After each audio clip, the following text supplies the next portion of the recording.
buenas tardes.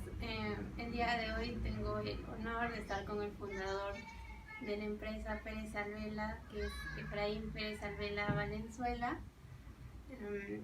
Por ello tocaré una canción muy representativa de nuestra tierra, que es Expreso Puquio, con mucho cariño para él, para todos los que tuvieron la oportunidad de viajar en esa empresa, para todos los puquianos y todos los de Ayacucho.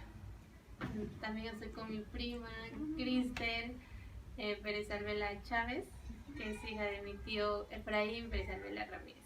Espero que sea de su agrado. Bravo. Gracias. Les comunicaré a la vez aprovechar este momento que se va a derrotar esta empresa a nuestra zona, inclusive internacionalmente, que estamos ya en vísperas, un buen tiempo más, ¿ya? No. Muchas gracias por oírme.